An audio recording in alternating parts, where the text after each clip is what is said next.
किंबहुना रामाच्या उपासनेपेक्षा अधिक समर्थांनी हनुमत भक्तीचा प्रचार अधिक केला. हे मी उच्चारायचं बोलायचं धाडस अशासाठी करतोय, समर्थांनी महाराष्ट्रामध्ये किंवा जिथे जिथे संचार झाला तिथे तिथे रामाची मंदिरं किती स्थापन केली असा प्रश्न विचारल्यावर कदाचित विचार करावा लागेल, आठवावं लागेल, पुस्तकं धुंडाळायला लागतील.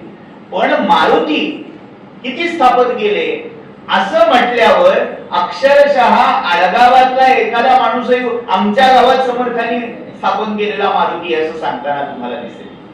समर्थ रामदास स्वामी यांनी श्रीरामाच्या मंदिरापेक्षा मारुतीची मंदिरे का बांधली, तसेच त्याची उपासना करण्यास का सांगितले, याबद्दल सखोल विश्लेषण मार्गदर्शन श्री समर्थ सेवा संघ पुणे यांनी आयोजित केलेल्या कार्यक्रमात मान्य श्री प्रणवजी गोखले यांनी सर्वांना केले.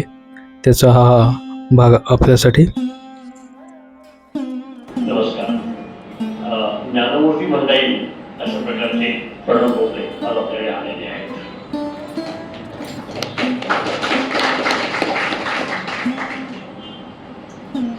मी त्यांच्यावरतून शब्द वापरला ज्ञानमूर्ती, कारण वयाने लहान आहे परंतु मोठ्यांनी सुद्धा नतमस्तक व्हावं आणि शोभतात अशा प्रकारचं हे व्यक्तिमत्व आहे. मूळचे चिपळूणचे दत्तागिरी चिपळूण पुण्यात येऊन जवळजवळ 21 वर्षापासून त्यांचं पुण्यात वास्तव्य आहे आणि रेग्युलरमध्ये त्यांनी दिलेल्या माहितीप्रमाणे इथंच ते याच वास्तूमध्ये आलेले होते. इथंच त्यांचं काही त्यांनी अध्ययन वगैरे केलं. इथं आल्यानंतर परमिशन नंतर त्यांनी BA केलं संस्कृतमध्ये आणि पुणे विद्यापीठातलं MA ते संस्कृतमध्ये केलं. त्यामुळे संस्कृतमधले जे BA आणि MA असं MA केलेले असे आहे. त्यांनी 250हून अधिक कीर्तन केलेली आहेत आणि 1500हून अधिक भाषण लिहिलेली आहेत. आता 250हून अधिक कीर्तन केलेली आहेत, तर त्यामुळेच त्यांना त्याच्या आधी 2 वेळा इथलं जे नारद मंदिर आहे तिथली जी हरी कीर्तनोक्ती जी एक संस्था आहे त्यांचा युवा कीर्तनकार म्हणून पुरस्कार 2दा मिळाला. 2007 साली आणि 2016 साली. संत वाङ्मय आणि तत्वज्ञान विषयक संशोधनासाठी त्यांना संत चोखामेळा पुरस्कार गुरुकुल संस्थेतर्फे मिळालेला आहे. संस्कृत अध्यापन, लेखन आणि प्रचार प्रसार या कामासाठी म्हणून त्यांना पुणे विद्यापीठाकडून कैलासची डॉक्टर श्री जोशी पुरस्कार मिळाला. हे पुरस्कार ही सगळी जी माहिती असते ती छापील असते, जी कुठेही मिळते, परंतु कुठे ते वैयक्तिक प्रत्येकाला वाटत प्रणव वगैरे ज्या ज्यावेळी जिथं जिथं त्यांचं काही आपल्याला भाषण ऐकावं मिळेल हे पुढे त्यावेळी जरूर जावं आणि त्यांना ऐकावं अशा सारखं ते आहे. तेव्हा आपल्याकडे सादर आहे ज्ञानमूर्ती प्रणव गोखले. प्रविश्य मम वाचमिमां प्रसुप्तां संजीवयत्यखिल शक्तिधरस्वधाम्ना अन्यांश्च हस्तचरणश्रवणध्वगादिन् प्राणान् नमो भगवते पुरुषाय तुभ्यम्. यो जातो मरुदंशजक्षितितले संबोधयन् सज्जनान् ग्रंथं यो रचयन् सुपुण्यजनकं श्रीदासबोधाविधम् यः कीर्त्या पठनेन सर्वविदुषां स्वान्तापहारी सदा सोऽयं मुक्तिकरक्षितौ विजयते श्रीरामदासो गुरु. जय जय रघुवीर समर्थ. सर्वप्रथम वाते सरांचे आभार नाही म्हणणार, पण त्यांच्या इतकं प्रेम आहे, त्यांच्या त्या प्रेमाच्या मनात मी राहू इच्छिन. कारण एवढी विस्तृत ओळख त्यांनी करून दिली. सगळं ऐकताना तो मी नव्हेच असं म्हणावंसं वारंवार वाटत होतं, पण जे काही आहे ते इदन्न मम असं म्हणतो. आणि आजच्या विषयाला प्रारंभ करतो. विषयाला प्रारंभ करण्यापूर्वी एक गोष्ट अनिवार्यपणे इथे नमूद करावी अशी आहे. ज्या औचित्याने, ज्या उपक्रमाच्या अंतर्गत आपण सगळे इथे एकत्र झालेलो आहोत, तो उपक्रम अभूतपूर्व, समर्थांच्या शब्दात सांगायचं झालं तर हा साक्षेप इथे मांडला गेला आहे. म्हणजे जेव्हा एखादी व्यक्ती अध्यात्माची, संत वाङ्मयाची, धर्माची चाड असताना एखादं असं आयोजन करत राहते की त्याच्यात म्हटलं तर कौतुक आहे आणि म्हटलं तर नाही. का नाही? तर तो त्याच्या आवडीचा, अध्ययनाचा, चिंतनाचा विषय असतो आणि जो ज्याचा विषय असतो तो पुढे न्यावा वेगवेगळ्या पद्धतीने असं त्यांना वाटत असतं.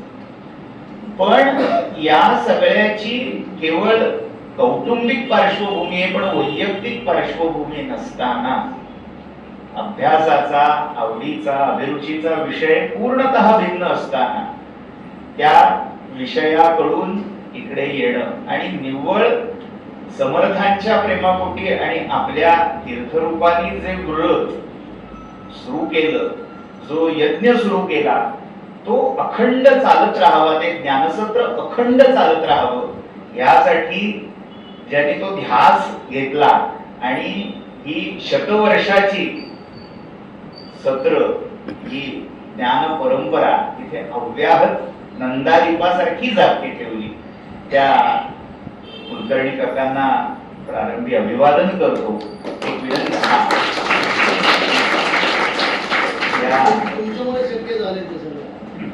ते समर्थ, तो मारुती आणि तो श्रीराम यांची कृपा, यांचे आशीर्वाद तुमच्या पाठीशी आहे आणि अर्थात तुमच्या तीर्थरूपांची तपश्चर्या, त्यांचे आशीर्वाद तुमच्या मागे आहे. अनेक शुभेच्छुक, शुभचिंतक त्यांचं सहकार्य तुम्हाला लाभतंय. त्यामुळे त्या जोरावर हे सुरू आहे. वक्ते, कीर्तनकार हे येत जात असतात, आपापल्या परीने ते काही त्यांचे विचार, चिंतन मौक्तिकासारखी उधळत असतात. त्यांचं जरी असलं तरी ते आनुषंगिक आहे. जे मुख्य आहे ते, ज्याचं त्याला श्रेय हे दिलंच पाहिजे.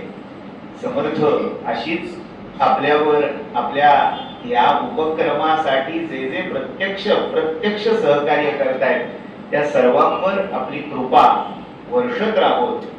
अशीच सेवा आपल्या हातून अखंडित घडत राहो अशी प्रार्थना करतो आणि विषय चिंतनाला प्रारंभ करतो.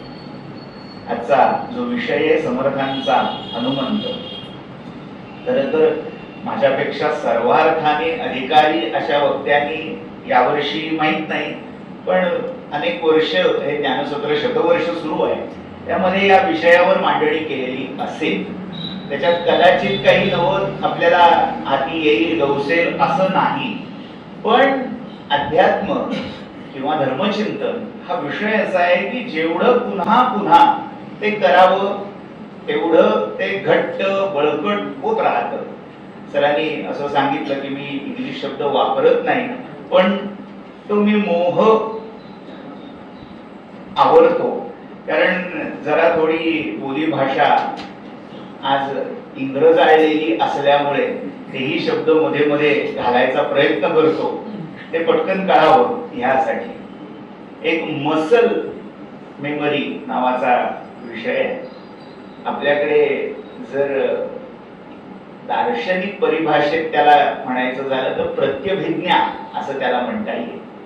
ती जी मसल मेमरी आहे त्याच्यात ते मुरावं, जिरावं, शिरावं यासाठी हा अभ्यास आहे. याचा अर्थ पुन्हा पुन्हा पुन्हा पुन्हा ते गिरवणं आणि जिरवणं हे असल्यामुळे असं हे गिरवणं आहे असं समजावं आणि या विषयाकडे पाहावं ही विनंती.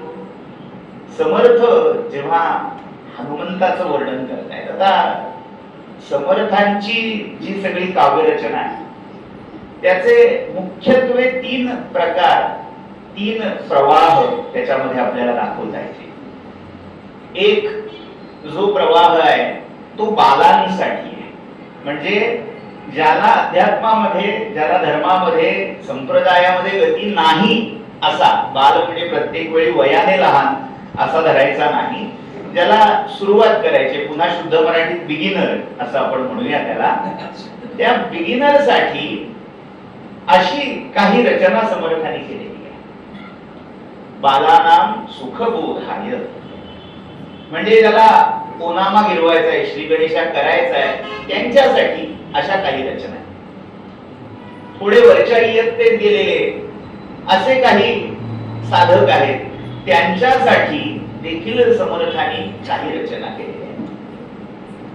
आणि एकदा त्या अध्यात्मातला बाराखडी कळली, थोडा सराव झाला, असे सरावलेले जे लोक आहेत त्यांच्यासाठी, म्हणजे ज्याला विदग्ध असं म्हणता येतील किंवा क्लास असं म्हणता येईल, त्या लोकांसाठी एका विशिष्ट प्रकारचं वाङ्मय, अशा 3 प्रकारात समर्थांनी रचना केलेली आहे. म्हणजे याला एक प्रकारे सव्यसाचित्व असं म्हणावं लागेल. कारण सामान्यतः दिसतं असं की जो लेखक क्लाससाठी लिहितो, म्हणजे बौद्धिक पातळीवर, उच्च पातळीवर लिहायला लागतो, त्याचं लिखाण हे सामान्यांना कळेल असं होतं, सामान्यांना ते झेपत नाही. आणि जो सामान्य लोकांसाठी लिहितो, स्वाभाविकच जे विदग्ध वृत्तीचे, हुशार, अति विचारवंत श्रेणीतले जे लोक आहेत त्यांना ते अगदीच टाकावं वाटतं. पण समर्थांच्या वाणीचं तेज, ओज, प्रसाद असे आहे की ती वाणी, ते वाङ्मय प्रत्येकाला आपलंसं वाटतं. मग त्याच्यामधला एक सगळ्यात महत्वाचा बाळगोध पण तितकाच मोठमोठ्यांना विचाराला चिंतनाला भाग पाडेल असा भाग म्हणजे स्तोत्र रचना आहे. समर्थांनी हनुमंत या 3 शैलीत मांडलेला आहे. जी विदग्ध क्लास लोकांसाठी रचना आहे त्यांच्यासाठी समर्थांनी वाल्मिकी रामायणाचं जे सुंदरकांड आणि युद्धकांड आहे त्याचा श्लोकबद्ध, काही ठिकाणी ओवीबद्ध अशी रचना करून हनुमंताचं मुख्य चरित्र लोकांतिकात मांडला. दुसरा जो प्रकार आहे तो ललित गद्य पद्य मिश्र शैलीमध्ये, म्हणजे ज्याला वेगवेगळ्या छंदोबद्ध रचना आपण म्हणू, प्रमाणिका किंवा मालिनी, अशा वृत्तांच्या साजामध्ये किंवा अगदी एखादी सवाई, साकी यासारख्या थोड्या अन्य भाषातून आंदण घेतलेल्या छंदांमध्ये, वृत्तांमध्ये समर्थांनी रचना केल्या. म्हणजे एक सवाई मला त्यांची कायम आवडते, उद्धृत करावीशी वाटते. सवाई हा छंद फार आगळा वेगळा आहे.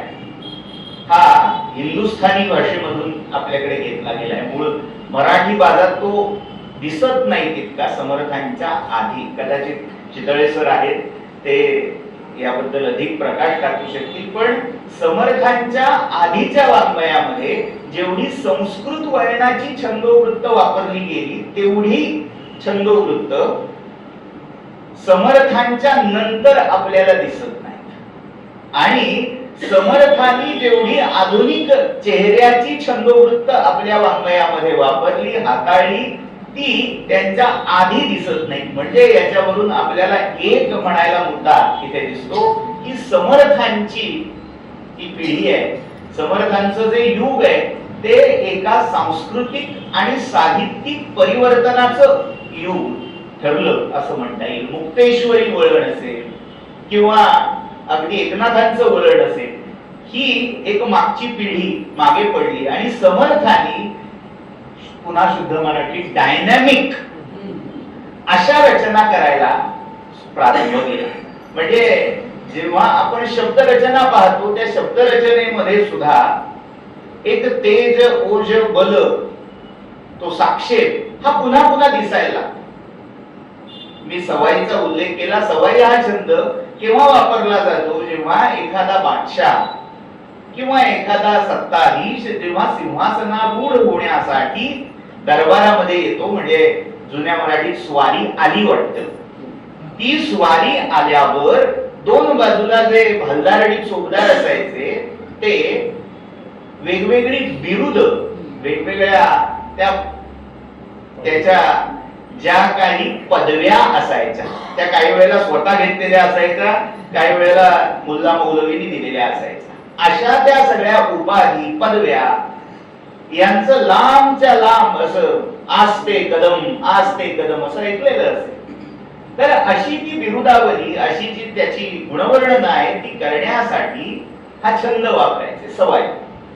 आता हा दरबारी वातावरणात वापरला जाणारा, मुख्यत्वे एखाद्या राजाच्या सत्ताधाऱ्याच्या स्तुतीसाठी वापरला जाणारा छंद समर्थाने आणला, पण तो छत्रसिंहासनी अयोध्येचा राजा त्या रघुपती राघवाच्या, रघुनाथाच्या गुणवर्णनासाठी वापरला.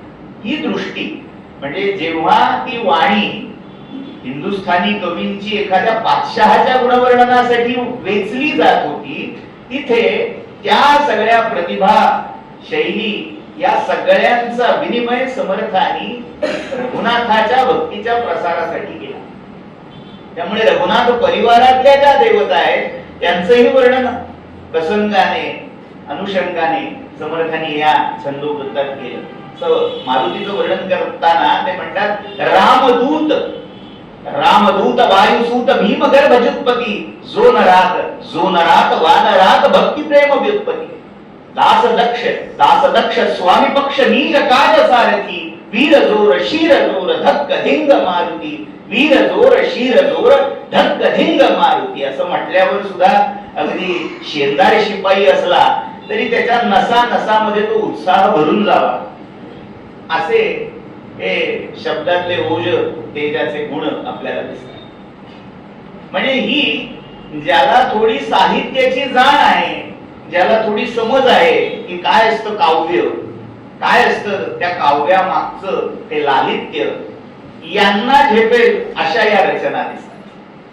आणि ज्यांना हे काही कळत नाही, बाबा ते आम्हाला साहित्य कळत नाही, ते सौष्ठव कळत नाही, ते बाबा तत्वज्ञान आणि ग्रंथ इतिहास तर बाजूलाच राहिले, आम्हाला आपलं रोज संध्याकाळी दिवा लावताना परवाचा म्हणताना काय सोयीचं होईल, असं जेव्हा एखादी सामान्य धर्माची साधना करण्याची इच्छा असणारी व्यक्ती प्रश्न विचारते, तेव्हा समर्थांकडे त्यालाही उपयुक्त शब्द खटकेल पण वापरतो भांडवल मिळतं. कुठलं तर ते स्तोत्रांचं. म्हणजे ही स्तोत्र बालांसाठी आहेत का, सर्वसामान्यांसाठी आहेत का, म्हणजे ती टाकाऊ आहेत का, असं एखादा कोणी विदग्ध कवी विचारेल. पण बालांपासून ते अगदी विद्वानांपर्यंत याच्या अर्थचिंतनामध्ये बोटं तोंडात घालावीत अशी परिस्थिती आहे. अशा रचना समर्थांच्या लेखणीतून, त्यांच्या वाणीतून साकार झालेली आहे. उदाहरण द्यायचं झालं तर आपण मारुतीवर बोलतोय, तुम्हाला वाटेल की हे काय हनुमानाला गडावर तेल चाललंय, हनुमंतावर येतो. हनुमंतावर समर्थांनी जवळजवळ 14 ते 16 अशा स्तोत्र रचना केलेल्या आहेत. त्यातल्या ज्या 11 किंवा 13 रचना आहेत त्या पुस्तक रूपात, वेगवेगळ्या संग्रहाच्या रूपात, मारुती स्तोत्र संग्रह या स्वरूपात छापल्या गेलेल्या. आणि त्या सगळ्या रचनांमधलं महाराष्ट्राच्या घराघरात म्हटलं जाणारं फक्त एकच स्तोत्र आहे. म्हणजे गंमत अशी आहे की भीमरूपी स्तोत्र असंच त्या संग्रहाला म्हटलं. याच्यामध्ये त्या स्तोत्राचं लोकप्रियत्व, त्याची आजच्या भाषेत सांगायचं झालं तर रिच कुठे कुठे गेला होता, त्या प्रसिद्धीचं, त्या लोकप्रियतेचं गमक या नावात आहे. भीमरूपी स्तोत्र संग्रह. तिथे मारुती स्तोत्र संग्रह म्हणत नाही, हनुमत स्तोत्र संग्रह म्हणत नाही, भीमरूपी हे स्तोत्र इतकं लोकप्रिय झालं. अगदी गमतीचा भाग म्हणजे मी नावाचा उल्लेख करत नाही, काही वर्षांपूर्वी चांदेव 65चं पुस्तक हातात आलं. एक प्रसिद्ध लेखक आहेत आणि ते स्तोत्राची प्रस्तावना जेव्हा वाचायला घेतली, त्या प्रस्तावनेमध्ये चांगदेव लहानपणी काय काय अभ्यास करत असतील याची भली मोठी जंत्री त्यांनी दिली की 1400 वर्ष जगलेला हा महायोगी लहानपणी काय म्हणत असेल. त्या लेखकाने बिचाऱ्याने भोळे बाबडेपणाने तिथे नाव टाकलं होतं की भीमरूपी स्तोत्र ते लहानपणापासून म्हणत असत. ऐतिहासिक कालवा पण सोडून देऊ, पण भीमरूपी स्तोत्र इतकं लोकप्रिय आहे, इतकं त्याचं साम्राज्य मनामनावर आहे की चांदेवांसारखा माणूस असलाच पाहिजे म्हणत हे त्याला लिहावंसं वाटलं. हे त्या स्तोत्राचं यश आहे. मग या स्तोत्राच्या रूपातून समर्थांनी नेमकं काय मांडलं, कशाला मांडलं, त्याच्या मागची सामाजिक धार्मिक पार्श्वभूमी काय, याचा एक थोडा विचार करावा लागेल. समर्थांच्या आधीच्या पिढीपर्यंत ज्या वेगवेगळ्या देवता पूजल्या जात आहेत, ज्यांची स्तुती स्तवन केली जात आहेत, त्या देवता थोड्या वेगळ्या प्रतीच्या आहेत. आता हा प्रत शब्द जरा फसवा आहे आणि विवाद्य पण आहे. त्याच्यात काही गुणवत्तेच्या नुसार प्रतवारी मी करत नाहीये. त्याच्यात कॅटेगरी जी मला मांडायची आहे, त्या देवतेचं जे तात्विक स्वरूप आहे, त्या तात्विक स्वरूपाच्या आधारे हे आपल्याला चिंतन बघावं लागेल. आधीची दैवत कुठली कुठली आहेत तर या महाराष्ट्रामध्ये 5 संप्रदाय दैवत उपासनेचे आपल्याला दिसतात. त्यातला त्या मानाने जुना महानुभाव किंवा ज्याचा अपभ्रंश पुढे मानभाव, ज्याच्यावरून वाक्प्रचाराला मानभावीपणा करू नकोस, तो महानुभाव संप्रदाय, त्याला जयकृष्ण संप्रदाय म्हणूनही ओळखलं जातं, तो कृष्ण सर्वस्ववादी संप्रदाय महाराष्ट्रात नांदतोय. कृष्ण ही एक देवता आहे. दुसरा संप्रदाय मोरया गोसावी, त्यांचे चिरंजीव चिंतामणी महाराज देवघराणं यांच्या रूपाने गाणपत्य संप्रदाय या महाराष्ट्र भूमीमध्ये स्थिरावलेला आहे.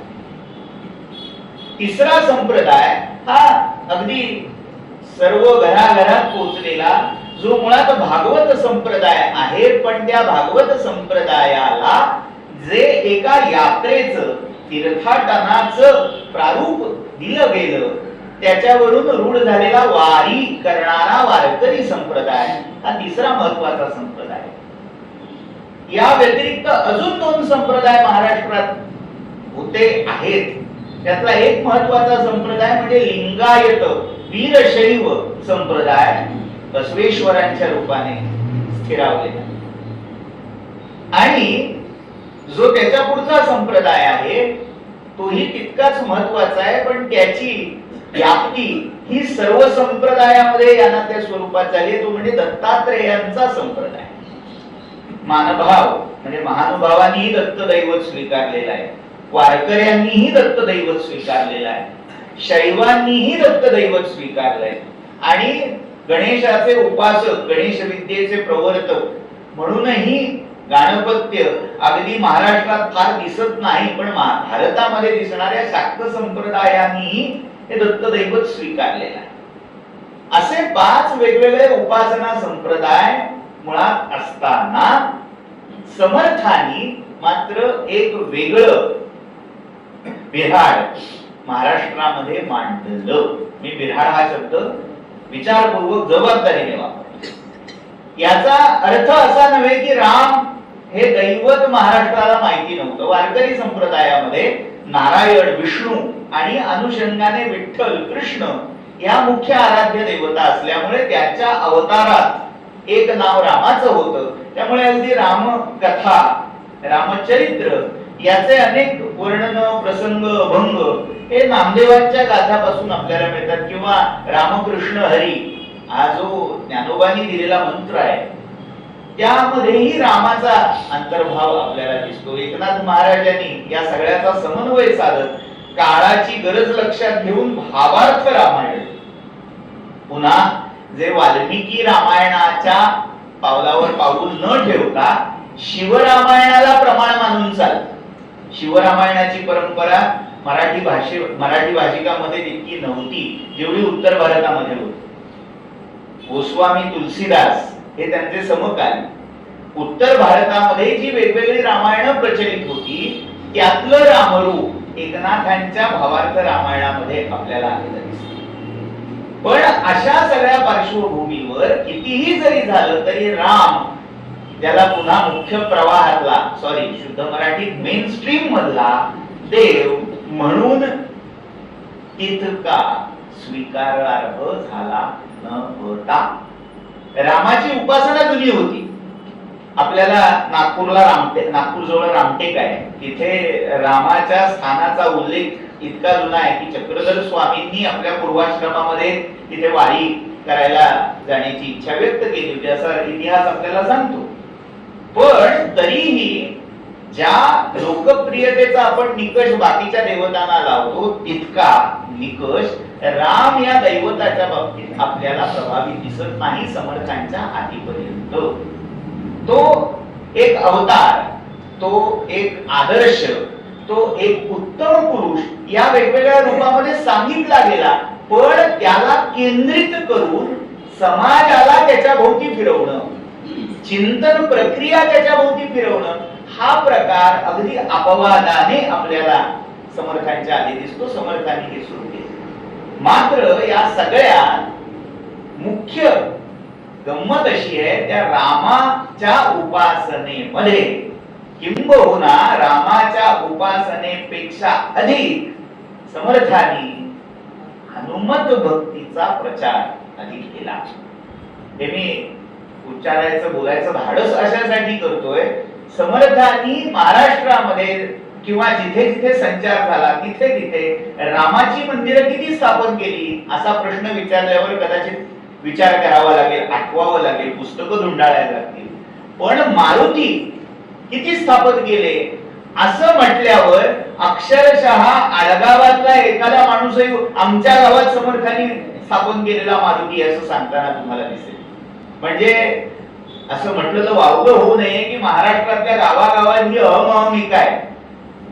जुनी देवळं जशी पांडवांच्या काळात बांधली गेली हे तिथे लोककथेच्या रूपात सांगितलं जातं, तसं गावाच्या वेशीवरचा मारुती हा समर्थांनी स्थापन केला होता असं ठोकून सांगितलं जातं. का तर समर्थांनी राम उपासनेच्या आधी राम उपासनेची स्वीकारार्हता वाढावी, त्या राम उपासनेचं मुळातलं जे सामाजिक रूप आहे, त्यातली जी बलोपासनेची बैठक आहे, त्या सकट आत्मसात व्हावं यासाठी हनुमत भक्तीचा साक्षेप मांडला. लक्षात घ्या, याच्यामध्ये समर्थांनी एक फार मोठी जबाबदारी ओळखलेली आहे. राम उपासना जर तशीच्या तशी सांगितली तर लोक रामकृष्ण हरी करतातच आहेत. त्या रामकृष्ण हरीपैकी राम घेतला, आम्हाला रामाचा पराक्रम नको, आम्हाला रामाचे चमत्कार हवे. जेव्हा राम परमात्मा आहे, राम हा आत्मा राम आहे असं म्हटलं जातं, मुक्तेश्वरांनी रामायण मांडलेलं आहे. अगदी अनेक नवरस नारायणासारख्या कवींनी रामायणाची अनेक रूपांतर भावानुवाद केलेले आहेत. पण अशा सगळ्या पार्श्वभूमीवर समर्थांनी रामाचं भक्तिप्रधान रूप मांडण्यापेक्षा त्याचं पराक्रम प्रधान रूप मांडणं आवश्यक मानलं आणि त्या रामाच्या पराक्रमाचा ध्यास समाजाने घ्यावा यासाठी रामाच्या पुढे त्याची ढाल, त्याचं कवच होऊन उभा राहणारा हनुमंत आधी असं म्हटलं जातं की समर्थांचा एक पुनरावतार महाराष्ट्रामध्ये झाला. गोंदवलेकर महाराजांना समर्थांचा अवतार मानलं जातं. महारुद्र जे मारुती रामदास, कधी माझे ते जाहले रामदास, जना उद्धराया पुन्हा प्राप्त होती, नमस्कार त्या ब्रह्मचैतन्य मूर्ती. तर समर्थांनी एक प्रकारे तिथे हनुमत भक्तीची प्रतिष्ठा निर्माण केली, हनुमंताच्या उपासनेने सुरुवात केली आणि त्याचा कळस ब्रह्मचैतन्य गोंदवलेकर महाराजांनी चढवला. म्हणजे हनुमंताच्या उपासनेपासून सुरू झालेली ही उपासना राम मंदिरांच्या बहुमंदिरे स्थापिली पुण्य धन्य कीर्ती. तर हनुमंताच्या मंदिराच्या मागोमाग राम मंदिरांची उभारणी गोंदवलेकर महाराज. त्यामुळे हा जो अनुबंध आहे तो फार महत्वाचा आहे. विषयांतर वाटेल, पण मी हे उद्धृत अशासाठी केलं की शेवटी राम उपासनेपर्यंत पोहोचण्यासाठी आधी माझा समाज तितका बलवान आहे का मनगटात जोर नसताना आम्ही क्षमा करतो, आम्ही क्षमाशील आहोत, अशा नपुंसक क्षमाशीलतेचाच बडेजाव आपला समाज करणार आहे. तसं होऊ नये यासाठी समर्थांनी बलोपासना ही महत्वाची मानली आणि ती बलोपासना, त्या बलोपासनेला प्रवृत्त करता यावं यासाठी हनुमत दैवत पुढे मानलं. समर्थांनी जी संप्रदायाची उभारणी केली, हनुमंत आमुची कुळवल्ली, त्या गुरु परंपरेचं मूळ त्यांनी हनुमंताकडे दिलं. रामायणामध्ये, वाल्मिकी रामायणामध्ये याला आधार आहे का? तर नाही म्हणता येणार. पण पूर्ण भारतामध्ये जे रामोपासनेचे विभिन्न संप्रदाय होते, रामानंदांचा रामावत किंवा रामायत संप्रदाय किंवा अन्य अनेक असे संप्रदाय ज्याच्यामध्ये राम हे आराध्य दैवत होतं. अगदी त्याचं दुसरं टोक आपल्याला दक्षिणेत उडुपी मध्ये ज्यांनी आपलं कार्य विस्तारवलं त्या मध्वाचार्यांच्याही कार्यात दिसतं. मध्वाचार्यांनी जेव्हा आपली गुरुपरंपरा सांगितली, आपली तत्वज्ञानाची परंपरा सांगितली, तेव्हा ही परंपरा सांगताना त्यांनी 4 अवतार सांगितले. पहिला अवतार हा कृतयुगातला वायूचा, मुख्य प्राण वायू या जगाचं जे मूळ आहे त्या वायूचा दुसरा अवतार म्हणजे त्रेतायुगातला हनुमंत, त्या वायूचा तिसरा अवतार म्हणजे द्वापर युगातला भीम आणि त्याच वायूचा कलियुगातला अवतार म्हणजे मध्वाचार्य. या स्वरूपामध्ये त्यांनी कुठेतरी ही हनुमत भक्तीची नाळ या वैष्णव राम उपासना संप्रदायाशी जोडलेली आपल्याला दिसते. पण अशा सगळ्या परंपरांच्या पार्श्वभूमीवर समर्थांनी अजून मोठी उडी घेतलेली आहे. समर्थ सांगतात, हनुमंत आमुची कुळवल्ली राम मंडपा, राम मंडपावर जी विस्तारली ती आमची अख्खी जी कुळवल्ली आहे, आमचा सगळा जो वैचारिक वांशिक सांप्रदायिक विस्तार आहे त्याच मूळ, त्याच खोड, वेलीला खोड नसतं. कुलकर्णी सर नाही तर मला फटके देतील, काय सांगताय. तर वेलीच जे काही संचित आहे, म्हणलं स्टेप म्हणा जे काही असेल ते हनुमंत आहे असं समर्थ सांगतात. हे कशासाठी का? तर हनुमंताच्या रूपामध्ये तत्वज्ञानाच्या दृष्टीत त्यांना 3 दुवे, 3 सूत्र गवसलेली आहेत. सगळ्यात पहिलं सूत्र जे आहे ते हनुमंताचं बलप्रधान, प्रताप प्रधान असणारं रूप. समर्थांनी जे 11 मारुती स्थापन केलेले आहेत किंवा भारतभर म्हणजे एक आकडा 1100 असं म्हणतो आणि एक आकडा 11,000 असंही सांगतो. आता जे आहे ते समर्थांना आणि त्या रामरायाला माहिती. पण कुठलीही संख्या जरी घेतली तरी मारुतीची जी मंदिरं दिसतात तिथे उभ्या केलेल्या ज्या मूर्ती दिसतात त्या मूर्तींचे 3 मुख्य प्रकार आहेत. त्यातला जो सगळ्यात अधिक दिसणारा मूर्ती प्रकार आहे, दुर्दैवाने आपण सगळे, आपण म्हणजे तुम्ही नाही मी, किंवा मी ज्यांना डील करतो ज्यांच्याशी, अशी बहुतांश लोक दर शनिवारी मारुतीला जातात. पण त्यांना विचारलं की मारुतीच्या रूपात काय दिसलं बाबा तुम्हाला, तर नाही तेल उडीद आणि मीठ याच्या पलीकडे त्यांना काही सांगता येत नाही, उरल्या वेळात शेंदूर. जेव्हा आम्ही असं म्हणतो की समर्थांनी स्थापित केलेल्या मारुतीच्या मंदिरात मी जातो तेव्हा त्याचं रूप कसं आहे हे आम्हाला सांगता येत नाही. कारण आम्ही फक्त शनीच्या 7.5 वाचवणारा देव एवढ्या पुरता मारुती मर्यादित ठेवतो. समर्थांना अभिप्रेत मारुती हा 7.5 वाचवणारा, तो ज्याला मुलं नाहीत त्याला मुलं देणारा, लग्न जुळत नसेल तर लग्न होण्यासाठी माळा घाला, दिवे लावा, एवढ्या पुरता मर्यादित नाही. तो मारुती हा प्रताप मारुती. जर मूर्ती पाहिली 3 मूर्तींचे मी प्रकार सांगत होतो. एक आहे तो वीर मारुती आहे, दुसरा आहे तो प्रताप मारुती आहे आणि तिसरा आहे तो दास मारुती आहे. तर समर्थांनी त्या हनुमंताच्या रूपात नेमकं काय पाहिलंय तर पहिला पाहिलाय तो प्रताप, यशस्वी आणि प्रताप. प्रताप या शब्दाची फोड महत्वाची आहे. प्रताप म्हणजे पराक्रम, धाडस, साहस, वीरवृत्ती, हे सगळं त्या प्रताप शब्दात आलंय. पण त्याच्यात जरा अपभ्रंश केला, परताप असा पण आहे की जे परमतवादी आहेत म्हणजे सत्य धर्म याला जे पारखे झालेले आहेत, त्याला जे प्रतिगामी झालेले आहेत त्यांना जो ताप देऊ शकतो. आणि समर्थांच्या पुढच्या कार्यासाठी हा प्रताप हा गुण फार महत्वाचा आहे. आतापर्यंत जे राज्यकर्ते होते ते वीर होते का? होते. पराक्रमी होते का? होते. प्रतापी होते का? प्रश्नचिन्ह.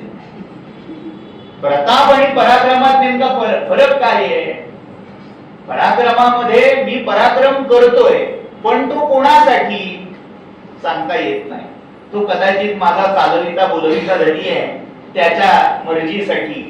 HMV, हिज मास्टर्स व्हॉइस, त्याच्यासाठी जर मी करत असेल तर तो पराक्रम आहे, ते धाडस असेल. पण जेव्हा प्रताप असं म्हटलं जातं तेव्हा तो प्रताप हा माझ्या धर्मावर, माझ्या अस्तित्वावर जो समोरचा उठलाय, जो माझ्या तत्वज्ञानाच्या नायनाट करण्यासाठी कंबर कसून शस्त्र परजून लावून येतोय, त्याला ताप देऊन त्याला नामोहराम करण्याचं सामर्थ्य ज्याच्यात आहे तो प्रताप. त्यामुळे समर्थांचा पहिला जो मारुती आहे तो प्रतापी मारुती आहे. म्हणून ती प्रताप मारुतीची मूर्ती आपल्याला सगळ्यात अधिक दिसते. तो प्रताप मारुती कसा आहे? एका हातामध्ये मुदगर किंवा तोमर उचललेला आहे आणि दुसऱ्या हातात पर्वत तोलून धरलेला आहे. एक पाय उड्डाण मुद्रेत आहे आणि एक पाय जमिनीमध्ये रोवून तो उभा आहे. हे फार महत्वाचं आहे. म्हणजे मूर्ती, त्या मूर्ती मागची आयकोनोग्राफी, मूर्तीशास्त्र लक्षात घेताना हे संकेत आहे की त्याचा एक पाय जमिनीवर आहे, आमचे दोन्ही पाय हवेत असतात, तिथे अडचण होते. एक पाय जो पराक्रमाचं, जो जिजीविषू, जी इच्छा, या अस्तित्वाला, या धर्माच्या, सत्याच्या अस्तित्वाला पूरक आहे. हा धर्म तगला पाहिजे, जगला पाहिजे. आणि नुसतं जगून तगून नाही, तर त्या जिजीविषूच्या पुढची विजिगीषू ही वृत्ती, म्हणजे त्या धर्माने कृणवंतु विश्वमार्यम, सगळ्या विश्वाला पादाक्रांत केलं पाहिजे, ही वृत्ती त्या उचललेल्या पावलातून दाखवते. आता असा मारुती प्रताप मारुती आहे. तो प्रताप गुण समर्थांना जवळचा वाटलाय, जो पुढे त्यांच्या उपदेशाच्या बीजातून मराठमोळ्या मातीत, संस्कृतीत, मनामनामध्ये रुजला आणि शिवछत्रपतींची ही फौज त्यातून जन्माला आली. कोणी काही म्हणू दे, काही आचकट बिचकट विधान करू दे, पण जे मनोधैर्य त्या समाजाच्या मनामध्ये रुजवायची आवश्यकता होती, ते समर्थांनी या हनुमत उपासनेच्या माध्यमातून आपसूक पेरलंय. कुठेही चला आता क्रॅश कोर्स घेऊया आणि हनुमत उपासनेचे आता हे मंत्र आणि असं असा व्यायाम करा आणि मग तुम्हाला हे पॅकेज, असं कुठेही न करता नकळत तुम्ही काय करा, जा तालमीत.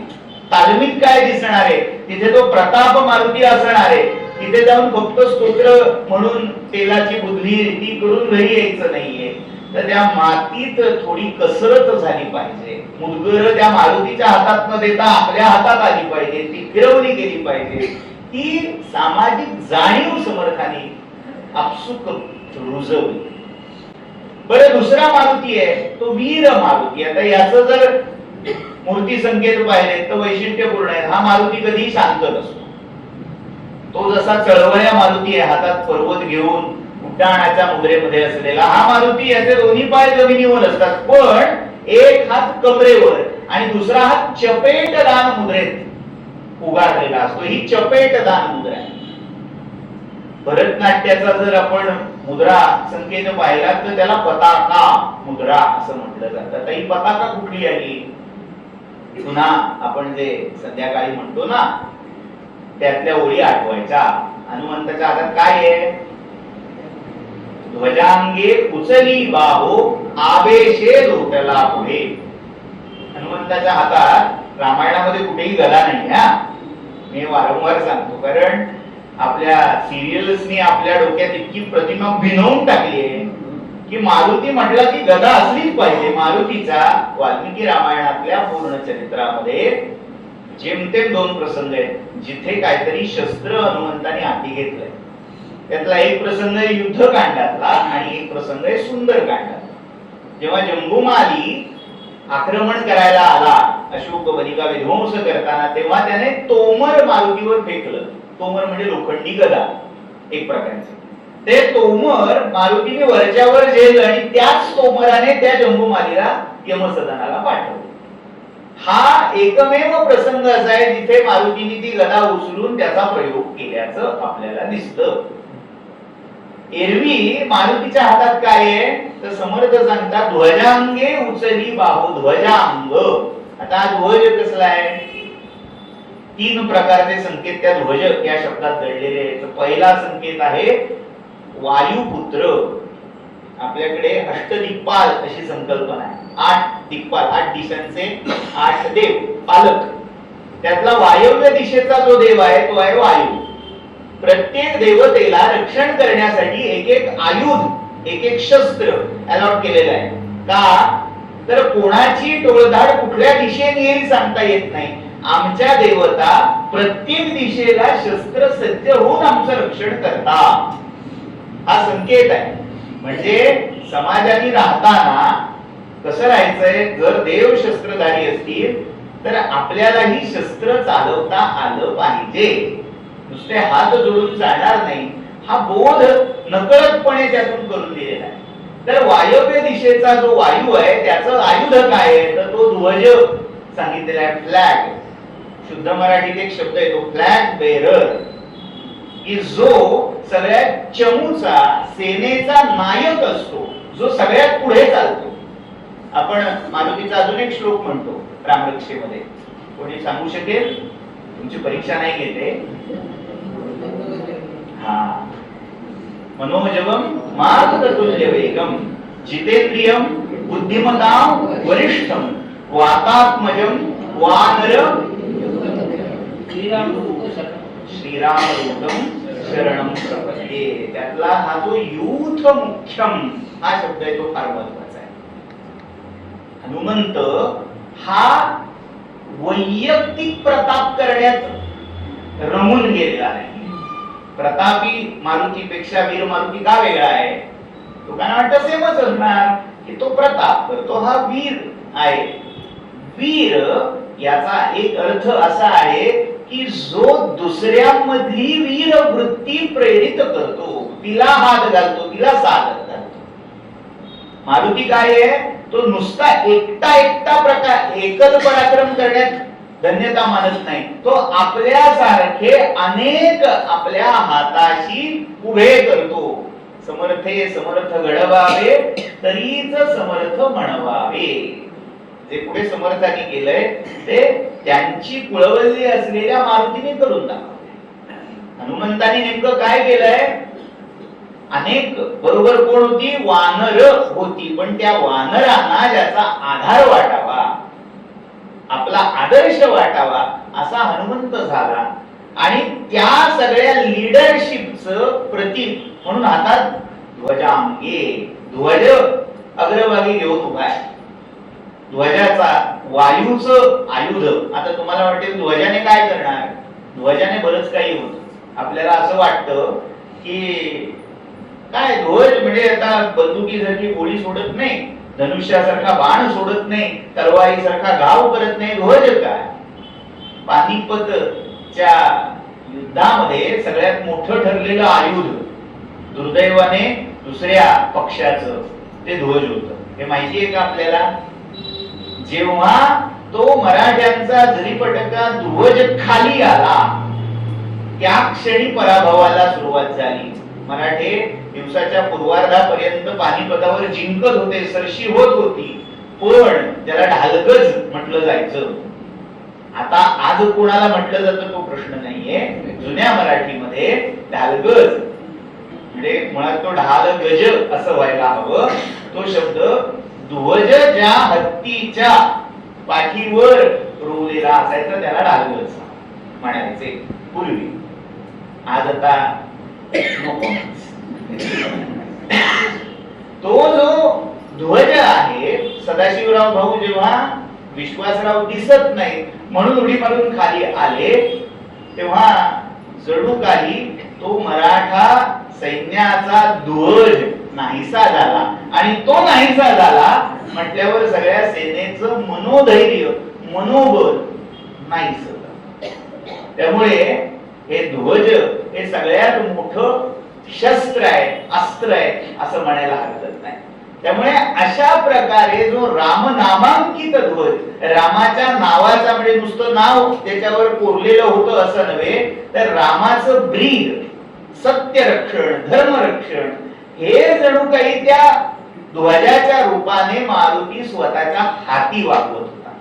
आता आयकोनोग्राफी मध्ये जेव्हा तो ध्वज नसेल दाखवायचा तेव्हा काय दाखवतात? पताका मुद्रा. त्याला ग्रामीण भाषेत म्हटलं चपेट दान मुद्रा. म्हणजे काय होतं, हे जे मूर्ती संकेत असतात ते सगळ्यांना माहिती असतातच असं नाही.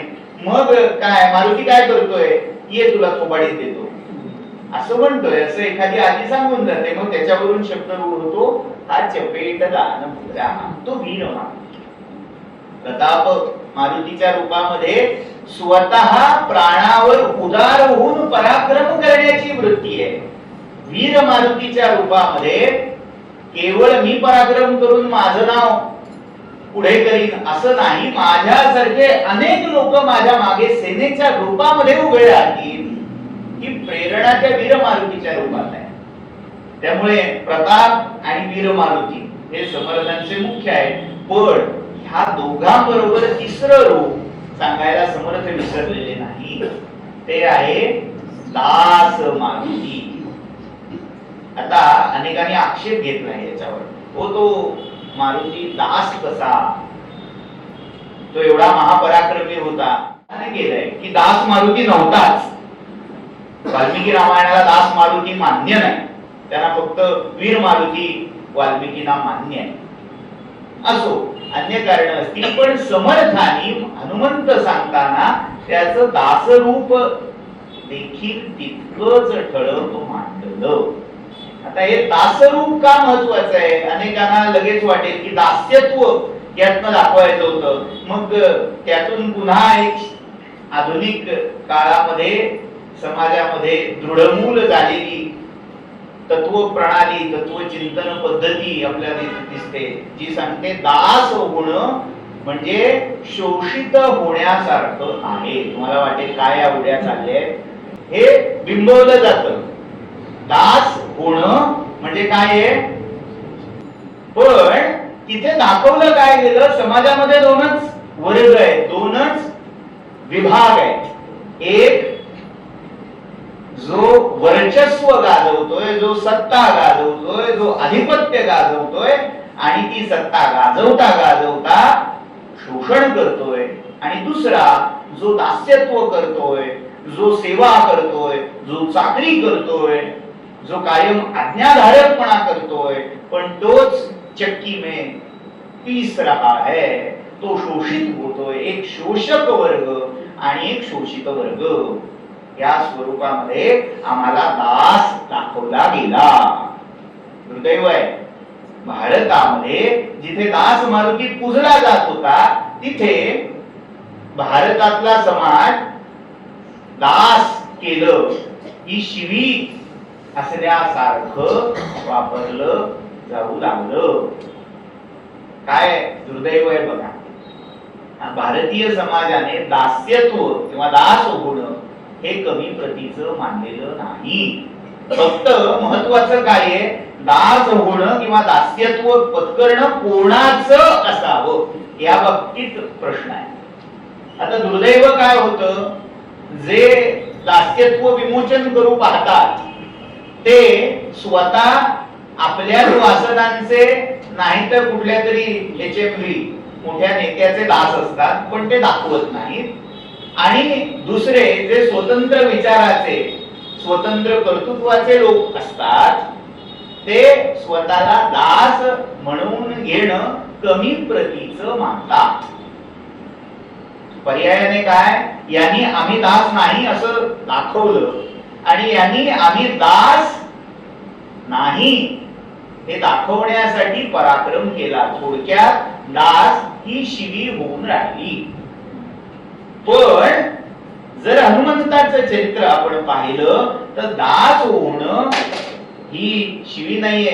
दास होणं हा फार मोठा स्वाभिमानाचा, तो मोठ्या गौरवाचा विषय आहे.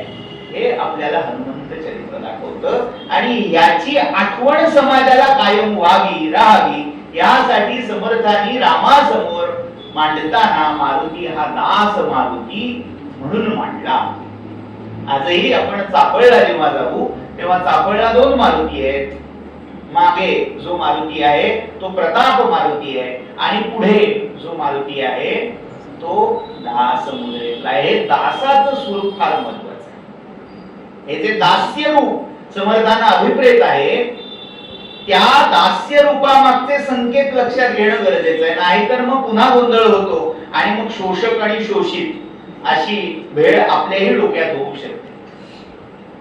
जेव्हा रामाने हनुमंताला विचारलं, वेदांतामध्ये फार प्रसिद्ध उद्गार आहे, जेव्हा राज्याभिषेक झाला, निर्वानिरव झाली आणि प्रत्येकाला काही ना काहीतरी राम पारितोषिक रूपात देत असताना हनुमंत समोर आले. तेव्हा विचारलं, काय रे बाबा, राम प्रभू गंमत करताय. गंमत का करताय? तर पारितोषिक देताना ज्याच्या त्याच्या पात्रतेप्रमाण, अर्हतेप्रमाण, शुद्ध मराठीत एलिजिबिलिटी पाहून असंच पारितोषिक देण्याची पद्धत आहे.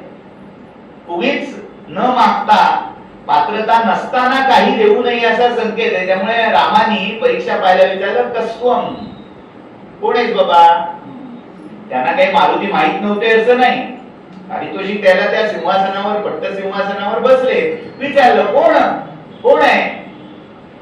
त्यावर हनुमंताने दिलेलं उत्तर परंपरेमध्ये प्रसिद्ध आहे. हात जोडून हनुमंत म्हणतायत, देह बुद्ध्या तुदासोहम, जीव बुद्ध्या त्वदंशका, आत्मबुद्ध्या त्वमेवाहम इति मे निश्चिता मतिः.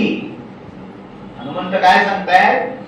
हनुमंत एका श्लोकामध्ये वेदांताच्या समग्र संप्रदायांचं, सिद्धांतांचं सार सांगून टाकलंय. देह बुद्ध्या, मी कोण असं तुम्ही विचारत असाल तर देहाच्या दृष्टीने मी आपला दास आहे. देह बुद्ध्या तुदासोहम, जीव बुद्ध्या, जीव म्हणून तुम्ही माझ्याकडे पाहत असाल तर तो जीव आपल्या त्या विशाल अशा आत्मसागरातला एक थेंबुटा आहे, एक कण आहे. मी जीव बुद्ध्या त्वद अंशतः, छोटासा अंश आहे. आत्मबुद्ध्या त्वम एव अहम, आत्मबुद्धीने जर मला विचारत असाल तर तुम्ही आणि मी वेगळे नाही. त्वम एव अहम सोहम तत्वमसी, सगळ्या महावाक्यांचं सार एका चरणामध्ये सांगून टाकलं. त्वमेवास्मि, तूच मी, मीच तू आहेस. इति मे निश्चिता मतिः. आता मला सांगा, एकच हनुमंत जेव्हा सांगतोय देहाच्या पातळीवर मी तुझा दास आहे, जीव पातळीवर मी तुझा अंश आहे आणि आत्मबुद्धीच्या दृष्टीने मी तूच आहेस, तेव्हा त्याला आधुनिक भाषेमध्ये विच्छेदित मनोवृत्तीचा रुग्ण म्हणायचं का? विच्छिन्न मनोवृत्ती म्हणजे स्प्लिटेड पर्सनॅलिटी. म्हणून मी म्हटलं शुद्ध मराठी वापरल्याशिवाय कळत नाही लोकांना. ती स्प्लिटेड पर्सनॅलिटी म्हणायची का मारुतीची? तोच मारुती जो आला गेला, आला बहुता कामाला, वानर कटका सटका लावून या गेला, हातात एका हातात तो अख्खा द्रोणागिरी उचलून आणू शकतोय, जो अख्खी लंका एकटा जाळू शकतोय, रावणाला नामोहराम करू शकतोय, असा मारुती जेव्हा मी दास आहे असं म्हणतो तेव्हा त्याची भूमिका काय आहे? रामाने त्याला कुठला पगार देऊ केला होता? रामाचा पगारी दास होता का? विचार करण्यासारखी गोष्ट आहे. जेव्हा हनुमंत म्हणतात मी तुझा दास आहे, तेव्हा नेमकं रामाकडून हनुमंताला काय मिळत होतं, काय मिळत असलं पाहिजे? काही तर्क बघा जरा लावूया. आपण वर्षानुवर्ष म्हणतो ना रामदास हनुमान, समर्थांनी स्वतःला रामदास म्हटलंय. त्या दास्य करण्याच्या बदल्यात त्यांचा स्वामी, त्यांचा मालक काय बरं वेतन देत असेल त्याला? आशीर्वाद. अजून आशीर्वाद त्यांच्याकडे इतके होते म्हणजे मारुतीच्याच बाबतीत सांगायचं झालं तर राम भेटायच्या आधी सगळ्या देवांचे आशीर्वाद त्याला मिळाले. कुठल्याही देवाचा, ब्रह्मा विष्णू महेश सगळ्यांनी वरदान. जर वाल्मिकी रामायणातलं उत्तरकांड काढून पाहिलं, जेव्हा वज्र हनुमान मारुती कथा आहे ना, वज्र हनु झाली, आघात झाला आणि बेशुद्ध पडले, तेव्हा त्या वायूला कॉम्पेन्सेशन देण्यासाठी सगळे येऊन वरदान देऊन गेले, बहाल करून गेले. बाबा ब्रह्मदेव म्हणाले हा अवध्य होईल, माझे अस्त्रशस्त्र त्याला काही करणार नाही. शंकर म्हणाले हा सगळ्या योद्ध्यांवर महायोद्धा होईल, काळाचाही काळ ठरेल. अशी सगळ्यांनी वरदान दिली. मग अशा सगळ्या वरदानांच्या पार्श्वभूमीवर रामाने वेगळा आशीर्वाद द्यायची गरज आहे का? दास्यत्व केलं केव्हा जातं? जेव्हा गरज असते. आज आपण दास्यत्व करतोच ना. आपण जी नोकरी करतोय ती कंपनी, ती संस्था, ती व्यक्ती आपली मालकच आहे. समर्थांनी सांगितलं ना, शरीर विकावे लागे तयासी, जो न देतो पोटासी. मग आपण दास्यत्व करतो ते कशासाठी करतोय? तर त्या अन्न धन मानासाठी आपण ते दास्यत्व स्वीकारलंय. म्हणजे त्या बदल्यात जर जे मिळतंय त्याचा ओघ कुठे थांबला तर आपली सेवा, आपलं दास्यत्व थांबलं. तर हनुमंताला अन्नाची गरज होती का? धनाची गरज होती का? मानाची गरज होती का?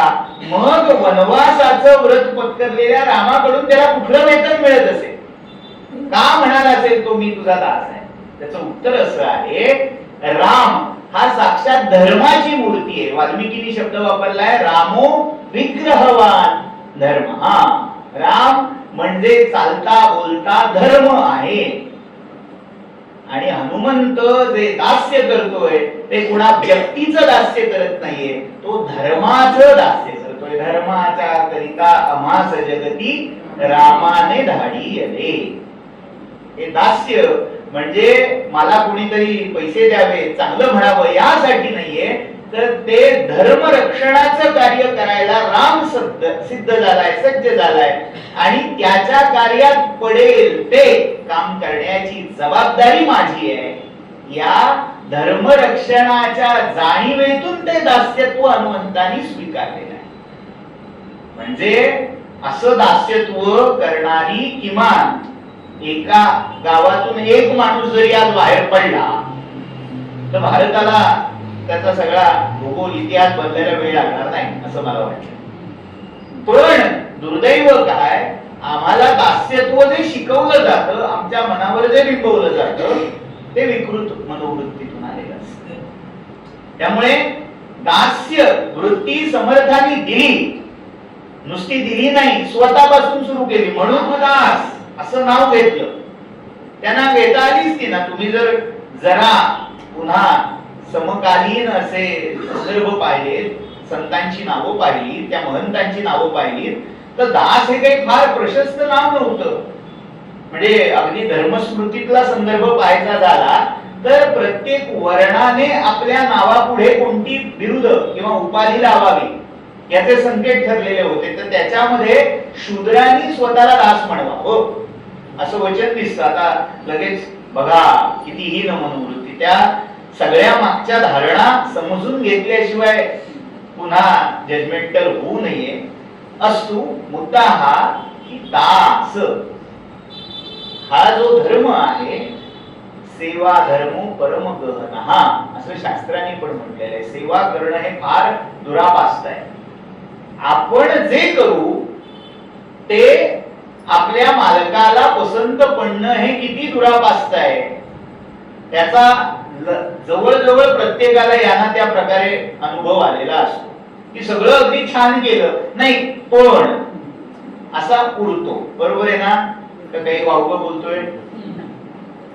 जे जे नोकरी करतात, ज्यांना ज्यांना कोणाला तरी तिथे रिपोर्टिंग करावं लागतं, कितीही अप टू द पॉइंट तुम्ही केलेलं असलं, बियॉन्ड केलेलं असलं, तरीही कधीतरी कुठेतरी पण हा उडतोच.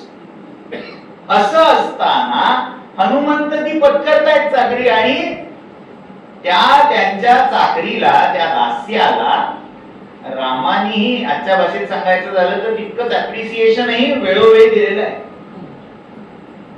आपण जेव्हा हनुमान चालीसा म्हणतो, हनुमान चालीसामध्ये काय, रघुपती कीनी बहुत बड़ाई, तुम मम प्रिय भरत सम भाई, माझ्या प्राणप्रिय भरतासारखा तू माझा भाऊ आहे, असं नामाने सांगतात. आता अशा सगळ्या पार्श्वभूमीवर जेव्हा दास्यत्व, ह्या पतीचं दास्यत्व ते करताय, याच्यामध्ये नेमकं समर्थानं काय दाखवायचंय समाजाला, की आज मी मालक असेल, माझ्या हातात सगळी सूत्र असेल, असायला हवी. हा अट्टहास सोडून कुठेतरी त्या धर्माच्या समोर दास व्हायला शिकलं पाहिजे. लक्षात घ्या, त्या काळची ऐतिहासिक पार्श्वभूमी काय आपल्या सगळ्यांना माहिती आहे, माझा इतिहासाचा काही अभ्यास नाही. पण जर आपण त्यावेळेच्या इतिहासात पाहिलं तर ज्याच्या हाती बळ आहे, ज्याच्या हाती थोडी काही ना काहीतरी सत्ता, सेना, शस्त्र आहे, तो काय करतोय, तो उठतोय, बंड करतोय, मीच खरा, मीच पाचा, मीच मालक, या अभिनिवेशात जातोय, या आविर्भावात तो जातोय.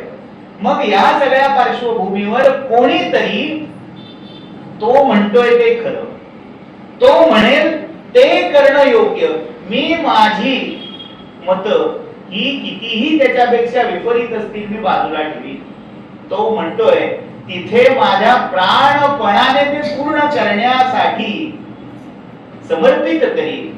ही वृत्ती जर समाजात यायला हवी असेल तर त्या समाजाचं आराध्य इष्ट हे दास मारुती असावं लागेल. कारण काय होतं, ज्या देवतेची आराधना तुम्ही करता त्या देवतेच्या आराधनेचे गुण तुमच्यात उतरायला लागतात. हे आध्यात्मिक वास्तव आहे.